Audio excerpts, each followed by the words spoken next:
Olá! Hoje o nosso assunto é a saúde das crianças indígenas. A saúde indígena no Brasil é organizada por um modelo diferenciado de atenção, que busca respeitar as especificidades culturais, linguísticas e territoriais dos diversos povos originários. No contexto da infância, compreender as práticas tradicionais de criação, os vínculos familiares e comunitários e as concepções indígenas sobre o desenvolvimento infantil é essencial para promover ações de saúde culturalmente sensíveis e mais efetivas. Esse é o assunto do Saúde em Foco de hoje, que recebe o psicólogo e pesquisador do Programa de Pós-Graduação em Saúde Materno-Infantil da UFN, Marcelo da Rocha Garcês, e a dentista e mestranda em Materno-Infantil, Maria Paula Beck. O Marcelo e a Maria Paula estiveram no Parque Indígena do Xingu, no Mato Grosso, para conhecerem de perto essa realidade. Sejam bem-vindos. Obrigada. Então, nós vamos começar a falar um pouquinho pelo Marcelo aqui. Como está estruturado o atendimento à saúde indígena hoje no Brasil? Esse cuidado, a gente sabe que é realizado principalmente por meio do subsistema de saúde, de atenção à saúde indígena, no SAS e SUS, e é estruturado em distritos sanitários especiais indígenas, como os DICEIs. Explica um pouquinho para o nosso público como é que funciona. Claro, agradecer o convite também, né, de participar, estar aqui com vocês, com a Maria Paula, que foi colega de pesquisa e entrada de campo. A gente sabe que é difícil, né, todo o nosso movimento para ir até lá, enfim. Mas cada DICEI atende uma região. Então existe um DICEI que é o DICEI Xingu. Ele é um dentro da saúde, né? Ele é um subsistema que atende só os indígenas do Parque Xingu, que são mais ou menos uns 10 mil, mais ou menos, né?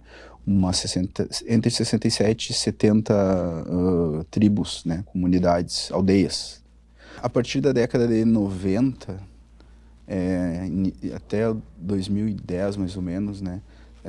Aconteceu essa transição, entendendo que a saúde deveria de ser promovida conforme a cultura, né, das especificidades muito das regiões. Então, o DICEI que atende uma outra região, ele vai ter uma outra especificidade diferente da especificidade que a gente encontra lá dentro do parque, né? Então, algumas especificidades, né, é dividido em 4 áreas. Então, Alto Xingu, Médio Xingu, o Baixo e o Leste. Cada região dessa tem algumas peculiaridades, né?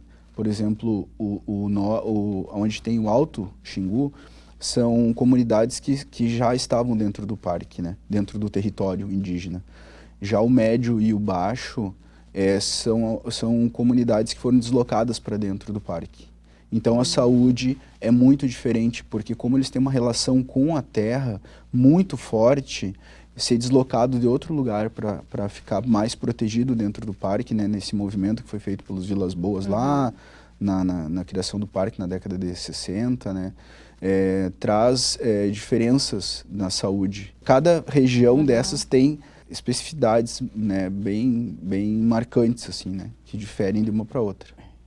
E assim, ó, pensando nessa tua história, a gente vê que tu estudou a parte histórica e tudo mais. E também é de conhecimento nosso que nós temos um projeto de pesquisa dentro da universidade, um projeto maior, denominado Abdias Nascimento, né, que promove intercâmbio entre pesquisadores de pós-graduação da UFN e lá em Toronto, né, no Canadá, fortalecendo ações voltadas à saúde indígena e à produção do conhecimento intercultural. Nós sabemos que toda essa tua trajetória, que tu já é um mestre, né, já fez o mestrado, já apresentou teu produto e tudo mais, essa vivência, sabemos também que você vai para o Canadá, desenvolver o teu doutorado lá enquanto pesquisador, mas assim, o que te motivou a realizar essa pesquisa lá no início sobre o desenvolvimento psíquico dos bebês indígenas no contexto do Xingu e que relevância tem esse tema para a saúde pública? A convite da nossa coordenadora, né, a irmã Dirce, ela fez um convite perguntando se eu gostaria de ir fazer uma vivência no território, né, do Xingu.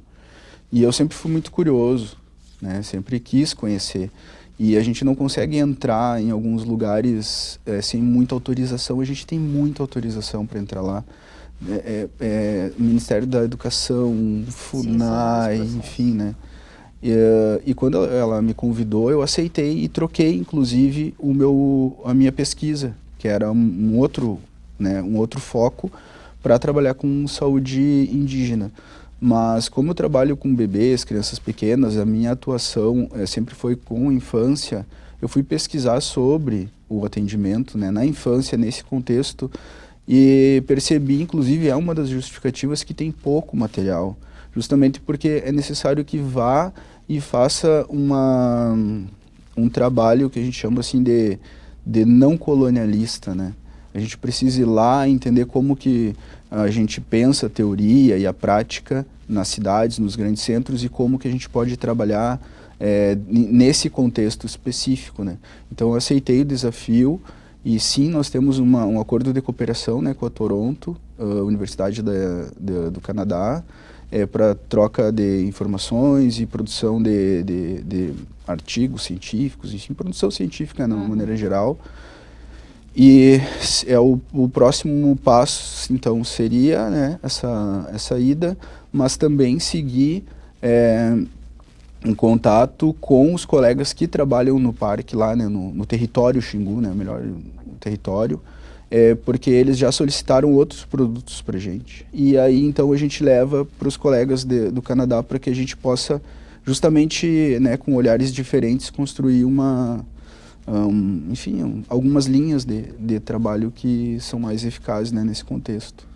E aí, falando um pouquinho agora, vendo algumas fotos aqui no clipe das vivências que vocês tiveram lá, a Maria Paula podia falar quais foram os principais aprendizados, o que tu trouxe de lá, de experiência, tanto para a vida profissional, enfim, que saberes tradicionais indígenas sobre o cuidado e o desenvolvimento dos bebês nos primeiros anos de vida, não só com foco na área da odontologia, que é a tua área específica, mas esse olhar mais ampliado sobre a saúde indígena.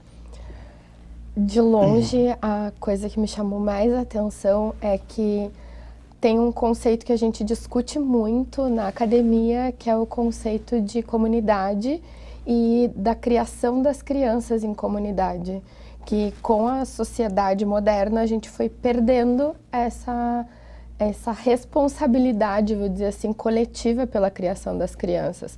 Ficou cada vez mais individualizado, as mães extremamente sobrecarregadas com todos os cuidados relacionados às crianças. E lá a gente vê o conceito aplicado na prática. A criança não é minha, ela é eles falam Riti, né? É de Deus, é da terra, é de todo mundo. Então todos eles têm uma responsabilidade muito grande com o cuidado das crianças.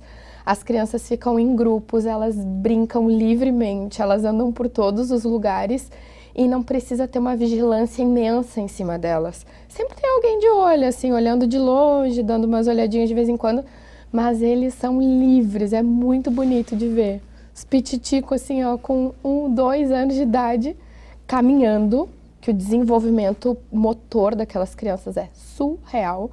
Falando que especificamente das crianças da aldeia Tanguro, né, que é onde eu tive. Marcelo teve em mais territórios.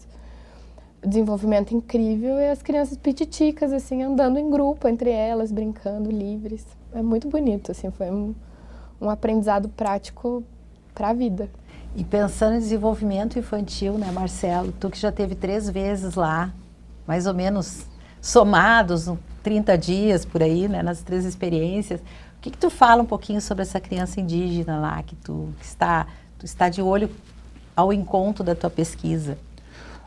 A minha pesquisa, né, foi justamente promover um curso para que os colegas que trabalham lá no território consigam ter esse olhar, né, nos bebês e nas crianças pequenas. E eu concordo com o que a Paula falou, assim, as crianças têm um desenvolvimento motor muito bom, eles são criados muito livres e a responsabilidade pelas crianças é praticamente de todos, né? Então, quando as crianças são muito pequenas, elas acabam indo para um lugar, isso no território Auí, né? Que é a Casa da Mulher. Então, as mulheres ficam ali, se reúnem, é como se fosse um centro comunitário, e as crianças ficam por ali também, brincando. Então, eles acabam sendo cuidados por todos, né? E o nosso, né, dos nossos interesses assim, objetivos é preservar isso que está se perdendo a partir da entrada da tecnologia, né, principalmente do celular e das redes sociais, no território, né? Então, está tendo um impacto muito grande nisso.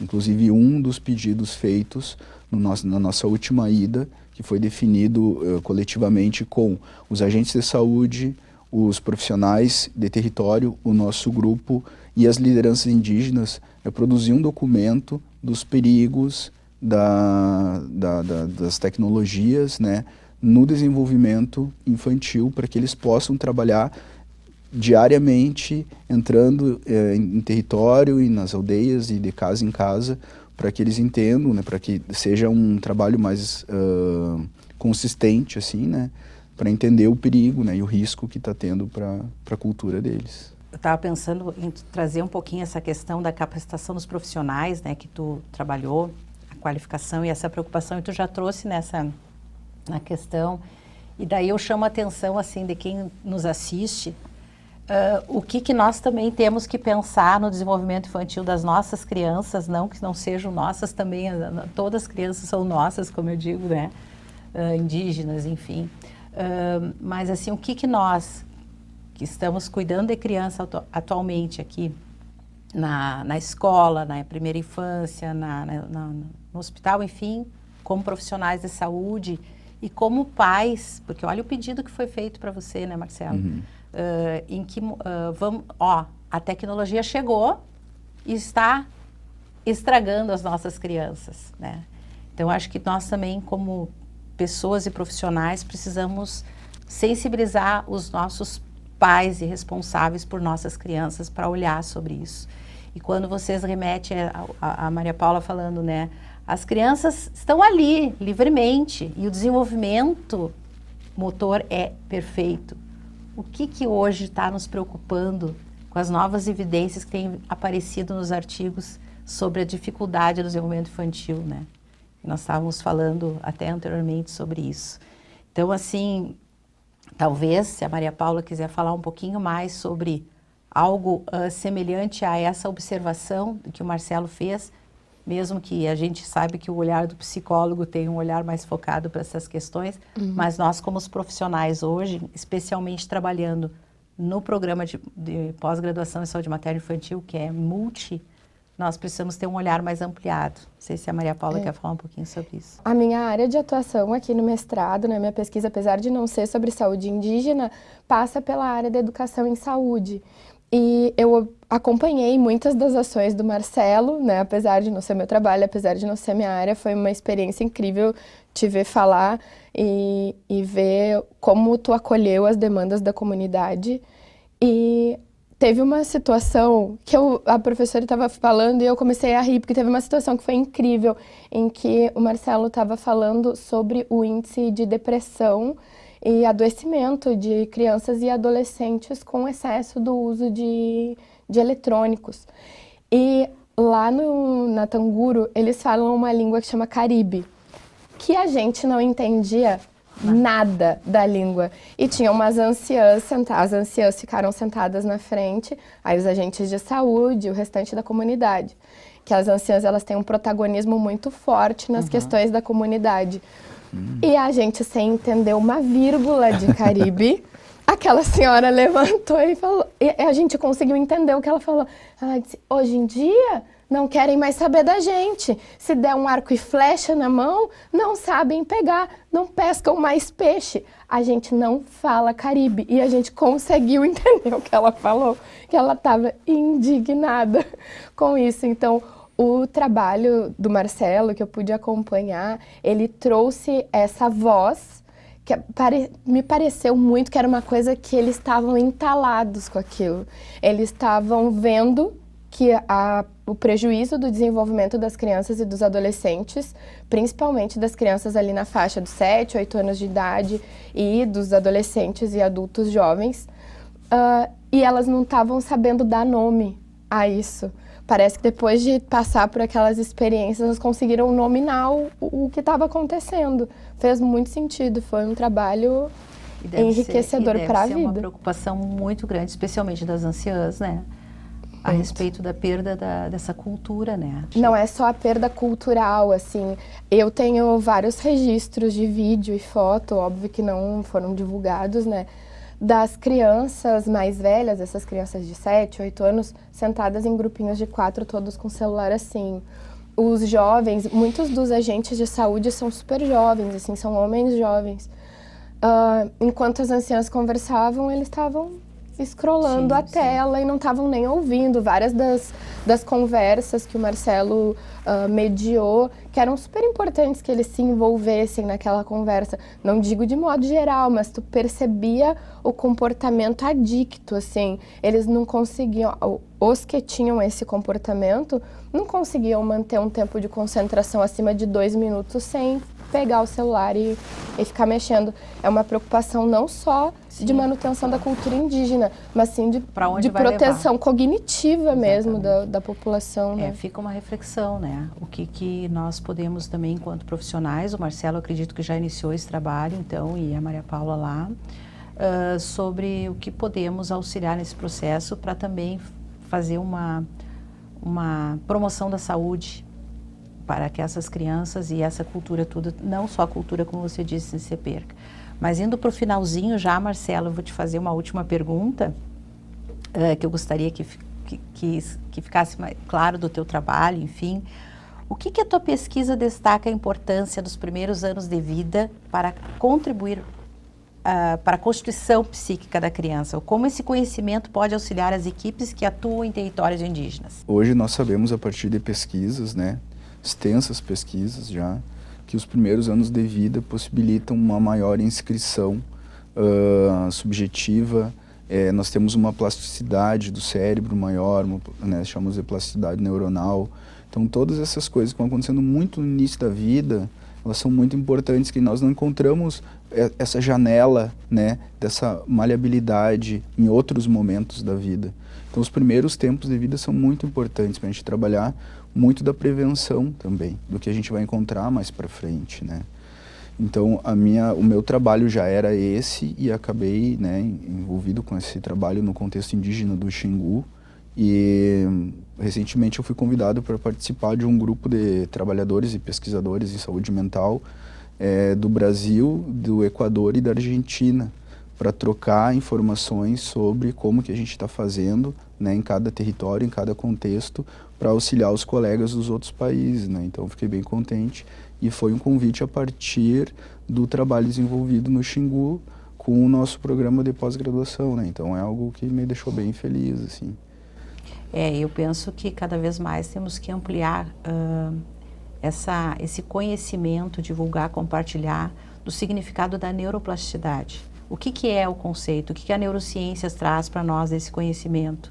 Porque acredito que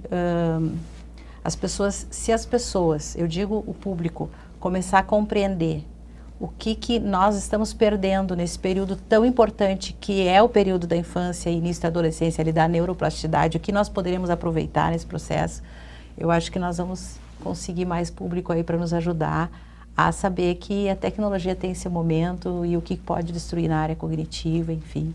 E daí também pode ser um assunto para um outro momento para discutir aqui no Saúde em Foco. Mais uma palavrinha final dos dois para esse futuro, o que se espera, os próximos projetos para a área indígena, enfim. Quando nós vamos para o território, né, é interessante porque o nosso programa ele é multidisciplinar, né, e lá nós acabamos trabalhando de forma interdisciplinar.